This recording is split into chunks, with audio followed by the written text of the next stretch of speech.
हर हर महादेव दोस्तों, आपका आपके अपने चैनल वेद ज्ञान धर्म स्टोरीज पर स्वागत है। आज की कहानी का नाम है जोड़ियां भगवान के घर से बन के आती हैं। एक गांव में एक लड़की रहती थी। उसका नाम मीना था। वह बहुत ही सीधी सादी सी लड़की थी। बचपन से ही उसको अपने भगवान शिव पर बहुत श्रद्धा थी। वह शिव जी को बहुत मानती थी। वो सवेरे सबसे पहले उठकर अपने भोले बाबा को प्रणाम किया करती थी और अपने अच्छे दिन के लिए शिव जी को धन्यवाद कहा करती थी। वह दिन रात चलते फिरते खाते पीते सब समय शिव जी का नाम जप किया करती थी। बचपन से ही उसको पढ़ाई में ज़्यादा मन नहीं लगता था। पूजा पाठ में ही उसका मन बहुत ज़्यादा लगता था। वह एक साधारण से परिवार की लड़की थी। उसके पापा बहुत अमीर नहीं थे पर बहुत ज़्यादा गरीब भी नहीं थे। मीना जब बड़ी हुई तो आस पड़ोस के लोग कहते थे कि मीना बहुत अच्छी लड़की है, पूजा पाठ में इसका बहुत मन लगता है, घर के काम भी बहुत अच्छे से कर लेती है। देखना, भगवान की कृपा से मीना की शादी बहुत अच्छे घर में होगी। शिवजी की कृपा से उसकी शादी एक अमीर घर में हो गई। कुछ दिनों के बाद मीना को पता चला कि उसके पति की शादी किसी दूसरी लड़की से उसी तारीख को तय हुई थी जिस तारीख को मीना की शादी हुई थी। उसकी सास ने उसको सारी कहानी बताई कि उस लड़की का नाम नेहा था। शायद नेहा का शादी करने का मन नहीं था। कहती कि नेहा से बात करवाइए, तो नेहा के पिता कभी नेहा से बात नहीं करवाते थे। कभी कहते थे कि नेहा अपने मामा के घर गई है, तो कभी कहते थे कि अपनी बुआ के घर चली गई है। वह हमेशा बहाने बनाते थे और नेहा से कभी बात नहीं करवाते थे। उसके पापा जब पहली बार शादी की तारीख पोस्टपोन करने आए थे, तो हमने बहुत पूछा कि शादी की तारीख पोस्टपोन क्यों कर रहे हो, पर वो बताना नहीं चाह रहे थे। हमारे बहुत पूछने पर उन्होंने बताया कि अभी पैसों का इंतज़ाम नहीं हो पाया है, इसलिए शादी की तारीख पोस्टपोन करना पड़ रहा है। पर मीना की सास बोली कि उनको देखने से ऐसा नहीं लगता था कि उन लोगों को पैसे की कोई कमी होगी, क्योंकि उनका अच्छा खासा व्यापार था।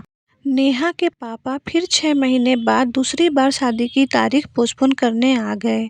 तब हमने पूछा तो उन्होंने बताया कि हमें व्यापार में भारी नुकसान हो गया है, इस कारण 6 महीना बाद शादी करेंगे। तब फिर से हम लोगों ने कहा ठीक है, अब क्या कर सकते हैं। फिर भी मैंने कहा था कि अब आपने देरी की तो हम अपने बेटे के लिए दूसरी लड़की देख लेंगे। तब उन्होंने कहा कि ऐसी नौबत नहीं आएगी, आपका घर परिवार और आपके बेटे के बारे में हमने बहुत सुना है, आप लोग बहुत अच्छे हैं, मैं आपके घर में ही अपनी बेटी की शादी करना चाहता हूँ। तब मैंने पूछा था कि आप अपनी बेटी से हमारी बात क्यों नहीं करवाते हैं फ़ोन पर, तो उन्होंने कहा कि वो बहुत शर्माती है, इसलिए बात नहीं करना चाहती। चिंता मत करिए, मैं अब की बार नेहा से आपकी बात ज़रूर करवाऊँगा। फिर कुछ दिन तक हम इंतज़ार करते रह गए कि नेहा के पापा नेहा से हमारी बात करवाएँगे, पर उन्होंने बात नहीं करवाई। लड़की के पापा को हमारे घर शादी करने का पूरा मन था, पर शायद लड़की का मन नहीं था।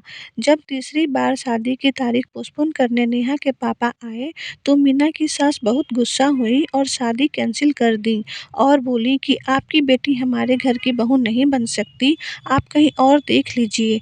आप बार-बार तारीख पोस्टपोन कर रहे हैं, क्या बात है? ज़रूर कुछ गड़बड़ है आपके घर में और आप अपनी बेटी से भी बात नहीं करवाते हैं हमारी। मैं अपने बेटे की शादी उसी तारीख को करके दिखाऊँगी आपको। शादी की तारीख जो पहले से रखा गया था, सारे रिश्तेदारों को पता था। जितने भी दूर रहने वाले रिश्तेदार थे, 1 महीना पहले ही ट्रेन का टिकट करवा के रखे थे। मीना की सास अभी भी अपने किसी रिश्तेदार को नहीं बताई थी कि रिश्ता टूट गया है। वह चाहती थी कि उसी तारीख को अपने बेटे की शादी दूसरी लड़की से करवाएं। अब शादी की तारीख को सिर्फ 15 दिन बचे थे। मीना का पति का नाम रमेश था। वो दूसरे शहर में नौकरी करता था। उसके भी घर आने का दिन नज़दीक आ रहा था। मीना की सास बहुत परेशान थी कि मैं किस तरह से अपने बेटे को बताऊंगी कि तुम्हारा रिश्ता टूट गया है।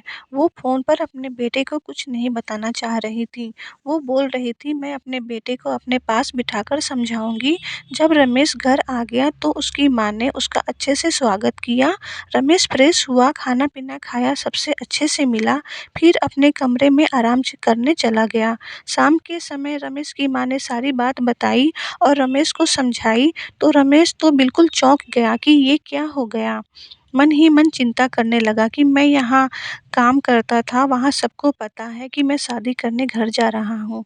अगर मैं बिना शादी के वापस जाऊँगा तो सब मज़ाक उड़ाएँगे कि शादी करने गया था, बिना शादी के वापस आ गया।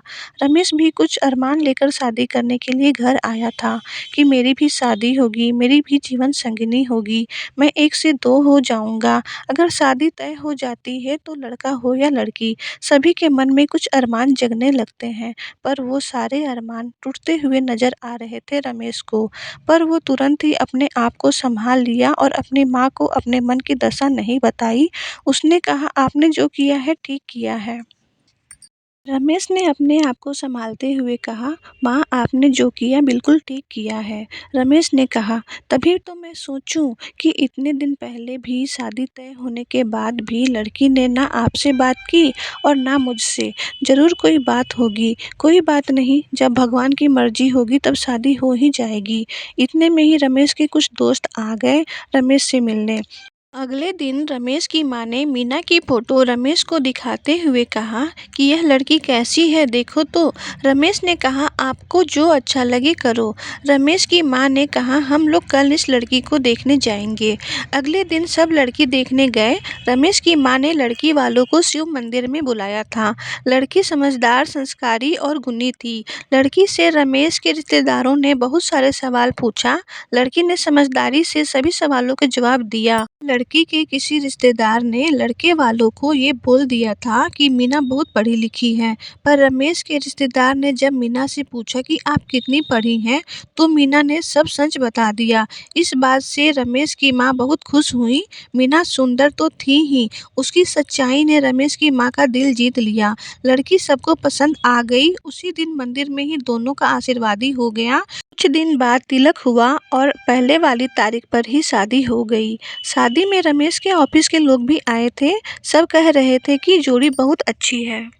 रमेश के रिश्तेदार कह रहे थे कि जोड़ियां भगवान के घर से बनके आती हैं। देखो तो 1-2 साल से किसी दूसरी लड़की के साथ रिश्ता तय था, लेकिन शादी किसी और से हुई। भगवान ने जिसके साथ जोड़ी बनाई थी, शादी भी उसी के साथ हुई है। शादी बहुत धूमधाम से हुई। सब लोग कह रहे थे, इतने कम दिन में इतनी अच्छी शादी हमने नहीं देखी। सभी ने दोनों को खूब आशीर्वाद दिया। रमेश सोच रहा था, जो होता है अच्छे के लिए होता है। नेहा से शादी टूटी, वो भी अच्छा ही था। नेहा के साथ रिश्ता टूटने के बाद रमेश सोच रहा था कि पता नहीं अब उसको कैसी लड़की मिलेगी। पर मीना को पाकर वह बहुत खुश था, क्योंकि मीना की अच्छाई और व्यवहार की सभी लोग तारीफ कर रहे थे। दोस्तों, आशा करती हूँ आपको ये कहानी बहुत पसंद आई होगी। अगर आपको ये कहानी पसंद आई हो तो प्लीज़ लाइक, शेयर, कमेंट करें। इस चैनल को सब्सक्राइब कर लें। वीडियो के अंत तक बने रहने के लिए आपका बहुत बहुत धन्यवाद। हर हर महादेव।